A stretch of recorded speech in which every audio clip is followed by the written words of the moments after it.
السلام عليكم، عاملين ايه؟ يا رب تكونوا بخير. النهارده بقى حبيت كده نعمل اكله دافيه كده تلم العيله. وطبعا مفيش احسن من يوم الاجازه، طبعا معروف محشي.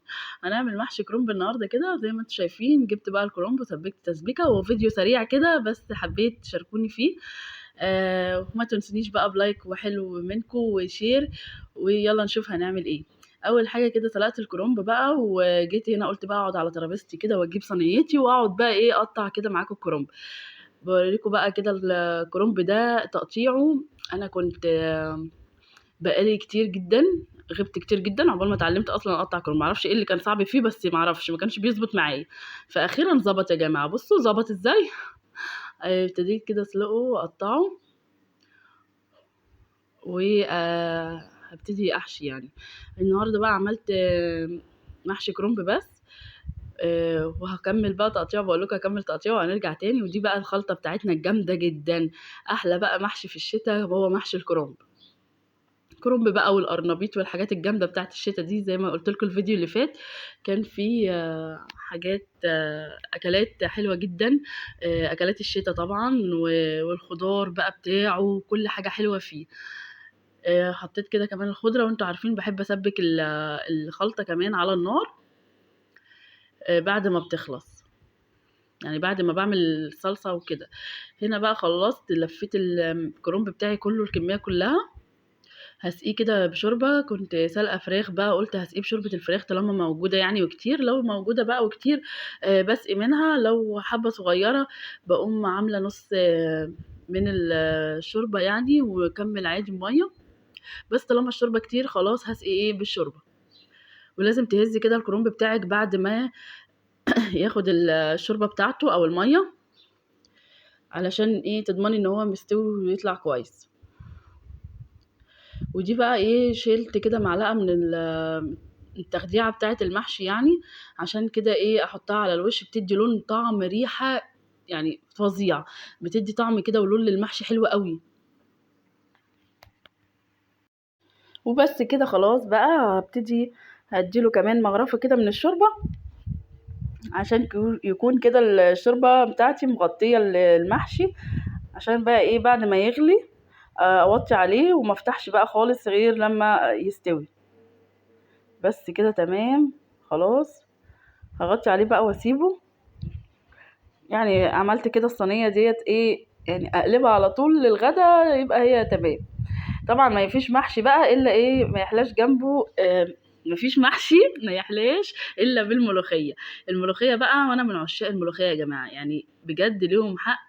الملوخيه دي زمان كانوا يسموها الملوكيه عشان هي فعلا اكله الملوك زمان. دلوقتي بقى طبعا عم اكله الشعب. بس شوربه الملوخيه دي مذاق تاني خالص. وطعم بقى وطشه. بجد مصر عندنا فيها حاجات جميله. كفايه الملوخيه. جبت كده غسلت الملوخية بقى وقطفتها يعني وغسلتها، وقلت بقى كده ايه هديها تخريطة كده تمام بسرعة كده بالمخرطة. انا بحب بقى صينيتي ومخرطتي واخرط الملوخية عادي. يقولوا لي كبة، يقولوا لي خلاط، يقولوا لي جربت كل ده، لا ملهاش طعم غير كده لما نخرطها. هي دي الملوخية المصري يا جماعة. خلصت كده بقى تخريط الملوخية، وقلت عقبال ما المحشي يستوي بقى هطش كمان كده الملوخية. عشان كده يبقى وقت الغدا كل حاجة جاهزة معايا. حطيت تومه بقى في الشوربه بتاعتي. طبعا الملوخيه ما فيهاش اي افتكاسات يعني، بس انا حبيت اشارككم يوم شتوي. آه ولمت العيله كده يوم الايه الاجازه. انا مصوره الفيديو ده يوم الجمعه. فهينزل لكم بقى متاخر معلش. حطيت كده بقى لازم الشوربه بتاعتك تغلي، وحطيت فيها توم وكزبره. ولازم الشوربه بتاعتك تغلي، وبعدين تنزلي بالملوخيه وتقلبي في اتجاه واحد. طبعا عملنا فيديو الملوخيه قبل كده. كان جوزي يعني عامل لكم الفيديو الملوخيه. اللي ما شافوش بقى يخش يشوفه ويقول لنا رايه ايه في الكومنتات. وتقليبه تمام كده. احلى حاجه الملوخيه بتاعتنا الخضره الجميله دي. والحمد لله لسه موجوده يعني الشتاء جه وهي الحمد لله لسه موجوده. بس واللي ما لحقش بقى يشيل الملوخيه يلحق يشيلها. بجد جميله جدا جدا. اهي كلها بقت قوامها مظبوط. هبتدي بقى احط الطشه بتاعتها ونبقى كده خلاص. فاضل على الايه على الحلو تكه. فاضل المحشي بقى يستوي وخلاص يبقى وقت الغدا بقى. وبألف هنا والشفا علينا وعلى اللي هيجرب الاكل. يلا بشجعكم اهو بقى، بشجعكم على اكلات الشتاء.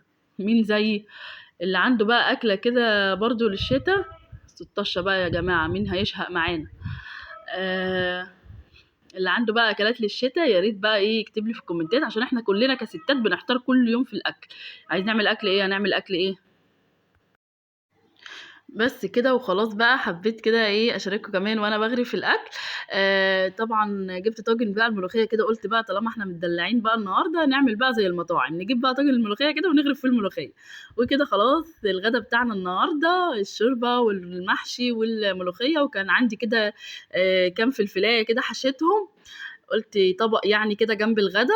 وكده خلاص يوم النهارده، اشوفكم في فيديو جديد، ومع السلامه، ويا رب كده يكون الفيديو عجبكم، واشوفكم في فيديو جديد.